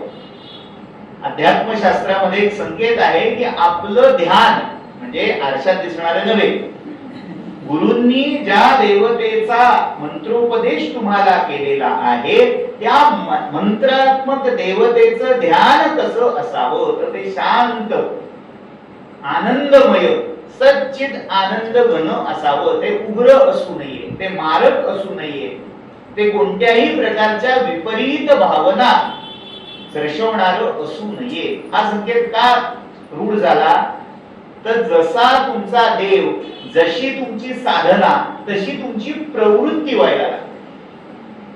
एक जाता जाता केवी बेलसर यांच्या साधक संवाद मधला प्रसंग आठवतो. एका व्यक्तीने नरसिंहाची उपासना सुरू केली, नरसिंहाचा मंत्र घेतला आणि तो जे ध्यान करत होता ते उग्र नरसिंहाचं ध्यान होतं. उग्र नरसिंह म्हणजे माहितीये की जो हिरण्यकश्यपूला आपल्या मांडीवर घेऊन फाडतोय पोट, अशा नरसिंहाचं ध्यान तो करायला लागला. आणि तो करायला लागल्यावर थोड्या दिवसात त्याच्या घरातून तक्रारी यायला लागल्या, वय आमचे फार तापड झाले, आधी असे नव्हते, सारखं ज्यात त्यात तापायला लागले. तर बाबांनी म्हणजे बेलसर यांनी त्यांना विचारलं, कोणाचा जप करता, कोणाचं ध्यान करता? त्यांनी सांगितलं, म्हणाले स्वाभाविक आहे, तो जो देव आहे त्याचे गुण हळूहळू हळूहळू त्या भक्तात उतरायला लागतात. म्हणजे याचा अर्थ असा नाही की नरसिंहाची उपासना सोडून द्या. नरसिंहाचंही शांत रूप आहे, आपल्या सदाशिव पेठेमध्ये ते रूप आहे, लक्ष्मी नरसिंह, जे सौम्य शांत रूप आहे, त्याची उपासना करायला हरकत नाही. उग्र रूपाची उपासना करायला जाऊ नये. मी पुन्हा मूळ मुद्द्यावर येतो. हे सांगण्याचं कारण काय, ज्या देवतेची तुम्ही उपासना करताय त्या देवतेचे गुण तुमच्यात हळूहळू हळूहळू उतरायला लागतात. त्यामुळे त्या काळातल्या समाजाला कुठेतरी धर्मासाठी मी दास्यत्व करायला सिद्ध सज्ज आहे हा आदर्श देणं गरजेचं होतं. त्यामुळे रामा आधी दास हनुमान समर्थाने सांगितलं. आता हे म्हटल्यावर लोकांचा प्रश्न येतो की हा याच्यात काय तत्वज्ञान आहे, मग राम स्वामी, हनुमंत दास, मग झाले दोन. पुन्हा कम्युनिस्ट दंड थोपटून आहेत बघा, राम हा शोषक आहे, तो याच्या सगळ्या सामर्थ्याचा आपल्या कामासाठी उपयोग करून घेतोय, आणि हनुमंत स्वाभाविक कोण होतोय, शोषित होतोय. असं म्हणायला तुम्ही करणार नाही, तो करतात. अशी विधानं झालेली आहेत की हनुमंताला त्याच्या स्वरूपाचं जे भान नव्हतं ते इतकं नव्हतं की रामाने त्याचा गैरफायदा घेऊन टाकला, अशी विधानं केलेली आहेत. बघा जरा, आपण फार विपरीत मताचं वाचत नाही, पण असं बोलायलाही लोकांनी कमी केलं. तर त्याच्यावर तत्वज्ञानाच्या पातळीवर उत्तर असं आहे की राम आणि हनुमान अभेद आहेत. कारण हनुमंत स्वतः सांगतायत आत्मबुद्ध्या त्वम एव अहम. आता त्यातला थोडा संकेत अधिक स्पष्ट, म्हणजे कदाचित विषयांतर वाटेल, पण हा वेदांत कसा समर्थांच्या संप्रदायात येतो. समर्थ जेव्हा संप्रदायाचा आराध्य दैवत सांगतायत तर कोण आहे दैवत? समर्थांचं मुख्य दैवत कोण आहे? श्रीराम. पण त्या श्रीरामाला ते श्रीराम म्हणत नाही, त्याने अजून एक विशिष्ट शब्द वापरला, आत्माराम. समर्थांना उपासना श्रीरामापेक्षा आत्मारामाची अभिप्रेत अधिक आहे. त्यांचे शब्द फार मोलाचे आहेत. नाना देही देव एक विराजे, नाना नाटक लीला सुंदर रूप साधे, नाना तीर्थी क्षेत्री अभिनव गती गाजे, आगाध महिमा तुझा ब्रह्मांडी वाजे. तिथे ते म्हणत नाही जयदेव जयदेव जय राघव रामा, नाही म्हणत. जयदेव जयदेव आत्मा या रामा, आरती वाळू सुंदर गुण, त्याचे गोंधळ झाला असेल. आत्मा या रामा आपला महत्वाचा आहे. तो आत्माराम हा समर्थांना अभिप्रेत आहे. मग आत्माराम म्हणताना हनुमंताचा पाड काय? हनुमंत कोण? आत्मबुद्ध्यात्वमेव अहम असं सांगितलंय. मग जर आत्मा हा राम असेल तर मग बुद्धी कोण? वैदेही सीता ही त्याची बुद्धी आहे, आत्म्याची संगिनी आत्मबुद्धी. ही देही विदेहता, देहातीत आत्मरूपाची जाणीव ही सीता आहे, ती शक्ती आहे. ती या संप्रदायाची अधिदेवता, देवी, अधिष्ठात्री आहे. आपण रामरक्षा म्हणतो, किती लोकांनी सुरुवातीचं लक्षात घेतलं? रामचंद्रो देवता, पुढे काय म्हटलं? सीता शक्ती आणि हनुमान कीलकम. हेच त्रिकूट तिथे घेतलं. तिथे काय आहे? आत्मा राम हे दैवत आहे. त्या आत्मारामाची शक्ती आत्मबुद्धी ही वैदेही सीता आहे. आणि या आत्माराम आणि आत्मबुद्धीचा मार्ग दाखवणारा, त्या आत्मबुद्धीकडे नेणारा कोण आहे? तो हनुमान. आता हनुमान म्हणजे कोण? तर तो प्राण. मारुती स्तोत्र आपण म्हणतो का रोज? प्राणनाथा पुरातना. प्राणनाथ का आलं? प्राणनाथ म्हणजे सिरियल मध्ये ऐकून ऐकून नवऱ्याला करायचं संबोधन असं वाटू शकतं. नाही, मी असं घरात संवाद ऐकला की एक नाथ आजीला विचारत होती, आजी मारुती ब्रह्मचारी होता ना, मग त्याला समर्थ प्राणनाथा पुरातना असं का म्हणतात? तर तिथे प्राणनाथाचा संदर्भ कोणाचा नवरा असा नसून प्राण तत्व जे तुमच्या शरीरामध्ये आहे. प्रत्येक जीव हा जगत असतो कशाच्या जोरावर? त्या प्राण तत्वाच्या जोरावर जगत असतो. उपनिषदामध्ये उपास्य, विधेय अशा स्वरूपाच्या 3 गोष्टी सांगितल्या. त्याच्यामध्ये 3 वेगवेगळी विशेषणं वापरलेली एकाच परमतत्व आहे. एकदा उपनिषद सांगतं सवयी पुरुष हा तो परमपुरुष आहे. दुसरं विधान आहे सवयी प्रजापती, तो प्रजापती आहे. आणि तिसरं आहे सवयी प्राण हा, तो प्राण आहे. आता लक्षात घ्या, मी आत्मा आहे. आत्मा म्हणजे काय? फारच 2 प्रश्न विचारला. आत्मा म्हणजे काय? चैतन्य. आपल्या देहामध्ये जे चैतन्य आहे, ज्याच्या जोरावर आपण व्यवहार करतोय, ज्याच्या जोरावर माऊलींच्या भाषेत अवघे चाले रहाटणे, सगळं रहाटणं ज्याच्या जोरावर आहे, ती चित्त शक्ती, ती जाणीव, ते चैतन्य, याला म्हटलंय आत्मा. चैतन्यम आत्मा असं शिवसूत्र आहे. आता पुढचं, मग जर हा चैतन्य आत्मा असेल तर ते चैतन्य जाणवतं कशामुळे? एखादा माणूस जिवंत आहे का मृत आहे? म्हणजे चैतन्य आहे तर जिवंत आहे, चैतन्य नाही म्हणजे मृत आहे. पण हे कशावरून ठरवलं जातं? त्याचा निकष काय असतो? त्याचा जो प्राण आपण म्हणतो ना, प्राण गेला, त्याचा जिथपर्यंत प्राण आहे, जिथपर्यंत त्याचा श्वास प्रश्वास सुरू आहे, तेव्हाच आपण म्हणतो की हा बाबा याच्यात आत्मा आहे. त्यामुळे तो जो आत्मा राम, त्याची आत्मबुद्धी सीता, या दोन्हींचा राखणदार, त्या दोन्हींचा त्यांच्यापर्यंत पोहोचवण्यासाठीचा मीडिएटर, माध्यम, साधन हे हनुमंत आहे, प्राण. त्यामुळे जे वेदांताची साधना करतायत त्यांच्या दृष्टीने आत्मप्राप्ती, आत्मारामाची प्राप्ती व्हायला हवी असेल तर आधी प्राणाची उपासना करावी लागेल. म्हणून मग जे पातंजल योग सूत्रामध्ये प्राणायामाची साधनं सांगितली, ती कशासाठी सांगितली?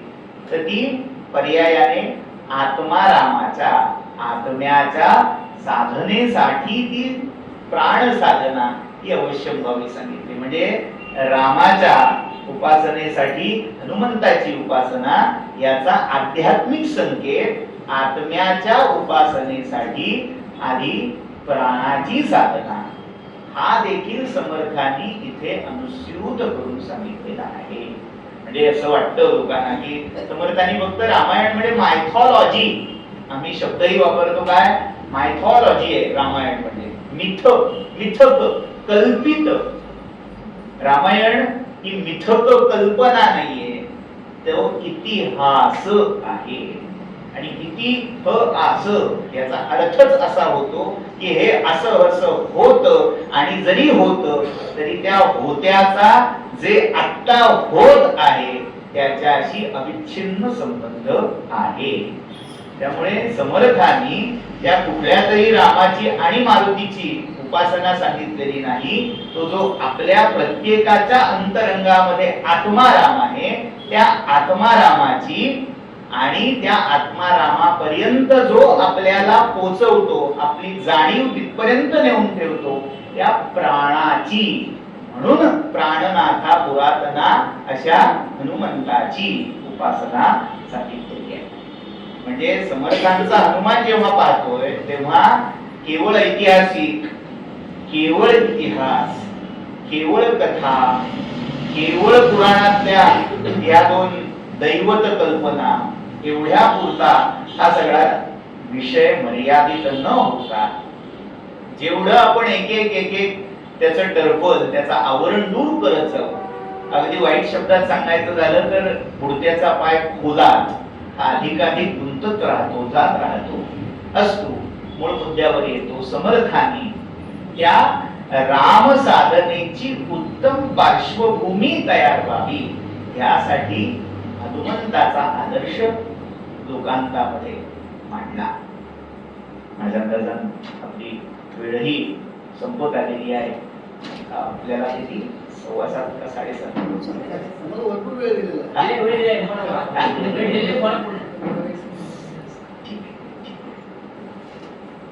हे सांगण्याचं कारण असं, जेव्हा आपण परिपाठामध्ये समर्थांचं भीमरूपी म्हणतोय, भीमरूपीतला एक एक शब्द त्याचं थोडं चिंतन होणं अत्यावश्यक आहे. समर्थांनी हनुमंताची उपासना दिली, ती दुर्दैवाने आज 3 गोष्टींपुरती मर्यादित राहिली. मी पुन्हा एकदा त्याच विषयावर येतोय. तुम्हाला वाटेल की पुनरुक्ती का चालली आहे, तर आज मारुती कशासाठी माहिती आहे, तर फक्त शनिवार आला की तेल, उडीद, मीठ घालून शनीची पीडा टळावी यासाठी एक नारळ फोडला की मारुती बस झाला. किंवा अगदी जे अधिक उत्साही आहे ते हनुमान चालीसा म्हणतात. गंमत म्हणजे हनुमान चालीसा सारखंच भीमरूपी आपल्याकडे उपलब्ध आहे. पण मराठी घरातली मुलं सुद्धा, माझं असं मुळीच म्हणणं नाही की हनुमान चालीसा म्हणू नका, तेही म्हटलंच पाहिजे, तेही तितकंच प्रभावी आहे, त्याचा प्रभाव यत्किंचितही कमी नाही. पण त्याच्या तोडीस तोड म्हणता येईल असं समर्थांचं भीमरूपी आहे ते आम्ही म्हणत नाही. आम्हाला लाज वाटते की आमच्या शाळेत ना हनुमान चालिसा शिकवलंय असं म्हणून ते कराच, पण त्याआधी आपल्या मूळ भाषिक संस्कृती मधलं संचित काय आहे, त्याचं बळ काय आहे ते समजून ते करणं गरजेचं आहे. समर्थांनी 1 नव्हे 2 नव्हे किमान 11 असं मी म्हणेन. कमाल संख्या जसं वाङ्मय मिळत जाईल, संशोधन होत जाईल, तसे अधिक वरच्या संख्यावर कळायला लागतील. पण किमान 11 स्तोत्र, एक स्तोत्र म्हणत असताना अक्षरशः शरीरातली एक पेशी ऍक्टिव्ह होईल असं सामर्थ्य आहे. म्हणजे इथे माझ्यापेक्षा त्या वाङ्मयाचे फार थोर अभ्यासक विराजमान झाले, सगळ्यांची मी नावं घेत नाही. ते त्यांनी कदाचित याच्यावर आधी भाष्य केलेलंही असेल, पण त्या एकेका स्तोत्रातला एक छंद जरी आपण म्हणायला लागलो, प्रत्येक छंदामध्ये मारुतीचं एक वेगळं रूप, त्यातलं प्रताप, वीर्य, दास्य, प्रत्येक एकेका गुणाचा उत्कर्ष आपल्याला पाहायला मिळतो. मी थोडा वेळ ग्रेस मागून घेतो अशासाठी की भीमरूपी सगळ्यांना पाठ असतं, पण बाकीची ही स्तोत्र माहिती नसतात. आपल्यापैकी काहींना माहिती असतीलही, पण तो थोडक्यात परिचय बघा. भीमरूपी 11 स्तोत्रे मगाशी मी म्हटलं ना, तसं माझ्या अंदाजाने समर्थ हे ढवळे प्रकाशन त्यांचंही एक पुस्तक 11 मारुती स्तोत्रे सुनेकी सहस्रबुद्धे यांनी अनुवाद केलेलं, पांगारकरांचं तेही एक आहे. तर एक थोडी झलक, म्हणजे नुसतं बडबड केली काहीतरी सांगितलं यापेक्षा समर्थांच्या या निर्याणोत्सवामध्ये त्यांची शब्दकळा कळावी यासाठी एकेकाचा थोडक्यात वानगी दाखल असा इथे उच्चार करून समारोपाकडे वळतो. आपल्याला भीमरूपी माहिती आहे त्यामुळे त्यातलं मी उद्धृत करत नाही. पुढे आहे, जनिते अंजनी माता जन्मली ईश्वरी तनू, तनू मनू तो पवनू एकची पाहता दिसे. पुन्हा प्राण पवन हे तत्व, त्रैलोकी पाहता बाळे ऐसे तो पाहता नसे, अतुळ तुळणा नाही मारुती वातनंदनू, वायू पुत्रा महाबला. पुढचं स्तोत्र आहे, म्हणजे अशी 11 थोडं एक 2 श्लोक उद्धृत करत चाललोय.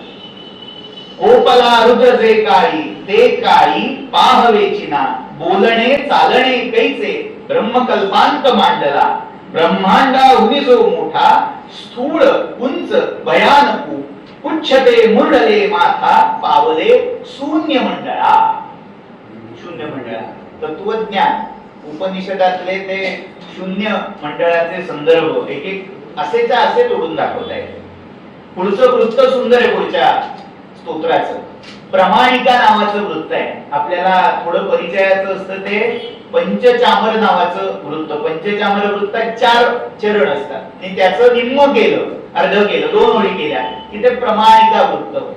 आपण जटाटवी गलत जलद प्रवाह पावित स्थळे ऐकलेलं आहे, ते पंचचामर वृत्तात आहे. रावणाने केलेलं शिवतांडव. किंवा भजे प्रजैक मंडनम समस्त पाप खंडनम हे शंकराचार्यांनी रचलेलं कृष्णाष्टक आहे, ते प्रमाणिका या वृत्तातलं आहे. ते वृत्त समर्थ वापरतात. वैविध्य बघा. अंजनी सुत प्रचंड वज्र पुच्छ काल दंड, शक्ती पाहता वितंड दैत्य मारिले उदंड. दगदगीत सी कळा वितंड शक्ती चंचळा, चळचळीत सी लीळा प्रचंड भीम आगळा. उदंड वाढला असे विराट दाकुटा दिसे, त्यजूनी शून्य मंडळा नभात पिंड आगळा. पुन्हा अनुष्टुप म्हणजे एक या स्तोत्राचा जो छंद वृत्ताचा निवडीचा भाग आहे. एक द्रुत, एक संथ. तो जो असा ग्राफ आहे ना, प्राण केव्हा वाढला, आवेग वेग केव्हा वाढला, पुन्हा तो शांत झाला. म्हणजे समर्थांच्या व्यक्तिमत्वातले हे जे 2 ध्रुव आहेत ना, गती आणि स्थिती, हे दोन्ही त्या जणू काही आत्मवृत्तासारखे समर्थांच्या या स्तोत्र आणि त्या शब्द कळेतून प्रकट होत आहेत. हे जे स्तोत्र आहे त्याला भीमरूपीपेक्षाही महत्व आहे समर्थ संप्रदायात. हनुमंता रामदूता वायुपुत्रा महाबला ब्रह्मचारी कपीनाथा विश्वंभरा जगत्पते दानवारी कामांतका शोकहारी दयानिधे महारुद्रा मुख्य प्राणा मूलमूर्ती पुरातना वज्रदेही सौख्यकारी भीमरूपा प्रभंजना पंचभूता मूळमाया तुची करता समस्तही. जणू काही हनुमद अथर्वशीर्ष म्हणावं असा सगळा या स्तोत्राचा आशय आहे. पुढचं वृत्त मालिनी नननमय गणानी मालिनी वृत्त होते. अनुदिन अनुतापे तापलो रामराया फणीवर उठविला वेग अद्भुत केला त्रिभुवन जनलोकी कीर्तीचा घोष केला रघुपती उपकारे दाटले थोर भारे परम धीर उदारे रक्षले सौख्यकारे. या स्तोत्राचं वैशिष्ट्य असं आहे कफ निवारक मारुती स्तोत्र म्हणून ओळखलं जातं. असं मानलं जातं की हेळवाकच्या गळीमध्ये एका विशिष्ट तपासाठी समर्थ थांबलेले होते आणि तेव्हा त्यांना कफाचा खूप त्रास झाला. तो दूर व्हावा यासाठी समर्थांनी हनुमंताला साकडं घातलं आणि मग शेवटच्या श्लोकात वर्णन करतायत बहुतची करुणाया लोटली देवराया सहजची कफ गेले जाहरी वज्रकाया परम सुख वेळासे सर्व दासानुदासे पवन तनुज तोषे वंदिला सावकाशे. म्हणजे ज्यांना कफाची दम्याची अशी बाधा आहे त्यांनी जरूर अनुभव घ्यावा असं हे मालिनी वृत्तातलं सूत्र आहे. पुढचं चामर वृत्तातलं पंचचामरासारखं हे वेगळं वृत्त आहे. रुद्र हा समुद्र देखताक्षणी उठावला सिराणीचे किराण सज्ज त्रिकुटासी पावला वात जातसे तसाची सूळ देह राहिला वावरोन विवरोन तो त्रिकुट पाहिला हीण देव देन रूप देखताची पावला गडगडीत खडगडीत कडकडीत कोपला लाडी कुटी पाडी फोडी सोडी सोडी सोडीला दैत्य लोक एक हाक गर्भ सर्व मोडीला. रुद्र. पुढचं जे वृत्त आहे पुन्हा मालिनी पण चाल बदलली की आशय बदलला. भुवन दहन काळी काळ विक्राळ जैसा. आता याच्यामध्ये कारुण्य असंही आणता येतं. भुवन दहन काळी राकाळ विक्राळ जैसा धीर गंभीर आणि कर्णाप्रधान सकळ गिळीत उभा भासला भीम तैसा धुपटत कपी झोके झोकिली मेदिनी हे तळवट धरी धाके धोकली जाऊ पाहे. पुढचं आत्ताचे हे 8वं स्तोत्र चाललंय. अजून 3 ऐकायचेत आपल्याला. नमन गा तुझ गा भीमराया निजमती मज दे तुझ गाया तळकिता तळका तळकाया भडकिता भडका भडकाया. हे जे हे विशेष स्तोत्र आहे याचं वैशिष्ट्य असं आहे काहींनी वर्णन केलं की हे वानरी भाषेमध्ये कपी भाषेमध्ये हे केलं. म्हणजे काय वानरांची भाषा ही ध्वन्यानुकारिता. पुन्हा शब्द कळणार नाही म्हणून मराठीचा वापर करतो. ऑनोमोटोपोईक तो ध्वनी. प्राण्यांना शब्द कळत नाही नाद ध्वनी कळतो. तर ते ध्वनी तत्व लक्षात घेऊन पुन्हा पुन्हा पुन्हा एकाच क्रियापदाची आवृत्ती करून स्तोत्र रचलेलं आहे. खिजविता खिजवी खिजवेना झिजविता झिजवी झिजवेना रिजविता रिजवी रिजवेना रिजविता रिजवी रिजवेना झिडकिता झिडकी झिडकेना तडकिता तडकी तडकेना फडकिता फडकी फडकेना कडकिता कडकी कडकेना. म्हणजे ज्यांना टंग ट्विस्टर हवाय जीभ जड होते बोलण्यात काहीतरी ततपक होतंय तर त्यांनी रोज एक्सरसाइज म्हणून सकाळ संध्याकाळ 2दा हे स्तोत्र म्हणायला हरकत नाही. म्हणजे बुद्धीला आलेलं जडत्व तर दूर होईलच पण वाचेला वृत्तीला आलेलं जडत्व आणि जडत्व दूर व्हायला मदत होईल. पुढचं प्रसिद्ध वृत्त आहे समर्थांचं लाडकं वृत्त भुजंग प्रयात मनाच्या श्लोकांचं. बळे सर्व संहारिले रावणाला दिले अक्षयी राज्य विभीषणाला रघुनायके देवते मुक्त केले अयोध्यापुरी जावया लागे आले. हे जे स्तोत्र आहे त्याच्यामध्ये बाहे बोरगावचा जो मारुती आहे त्या बाहे बोरगावच्या मारुतीची सगळी कथा कसं मग रामप्रभू ध्यानाला बसलेले असताना कृष्णेचा लोट आला आणि त्यापासून रक्षण करण्यासाठी हनुमंताने आपल्या बाह्या पसरून तो पुराचा लोंढा कसा दुभंगून टाकला. ती बाहे बोरगावची क्षेत्र महात्म्याची कथा या स्तोत्रात आलेली आहे. पुढचं जे स्तोत्र आहे शेवटचं आहे ते तोडगा या स्वरूपात आहे. म्हणजे सर्व प्रकारच्या गरजा लक्षात घेऊन समर्थाने, मी मगाशी सुरुवातीला विधान केलं की जो जे वांछील तो ते लावू, ज्याला जे हवं, ज्याला जे झेपेल, ज्याला जे खपेल ते त्यांनी घ्यावं. तसं आता सगळ्यांना काही हे तत्वज्ञान ती शब्दकळा झेपतेच असं नाही. आम्हाला बाबा ते पिढा होतात, नजर आमच्या पोराला पटकन लागते, मग काहीतरी तोडगा द्या. अशांसाठी समर्थाने एक स्तोत्र रचलंय. ठसा हेम धातू वरी वात सूतू तथा ताईताची बरी रौप्य धातू तयाची पूजा मंदवारी करावी बरी आवळी आर्त पोटी धरावी लघुसी परी मूर्ती ते हाटकाची करावी तया मारुती नाटकाची असावी सदा तारिता माझी दंडी समारंगणी पाठ दीजे उदंडी. हा संदर्भ फार महत्वाचा आहे. अनेक मराठा सरदारांच्या दंडात नंतर मारुतीचे ताईत आपल्याला दिसतात.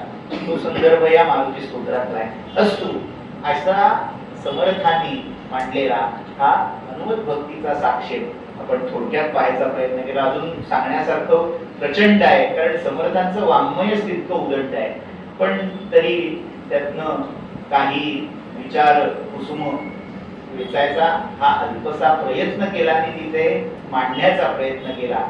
जे काही वाक्सेवा घडली ती समर्थांच्या, त्या हनुमंताच्या, प्रभू रामचंद्रांच्या चरणी समर्पित करतो. पुन्हा एकदा वक्ता हा त्यांच्या विण होऊ शकत नाही. त्या जगदीशाच्या या अनंत मूर्तींना ज्या समोर एवढ्या वेळ शांतपणे ऐकून घेत आहेत त्यांना भावपूर्ण अभिवादन करतो. पुन्हा एकदा ज्यांच्यामुळे हा योग जुळून आला.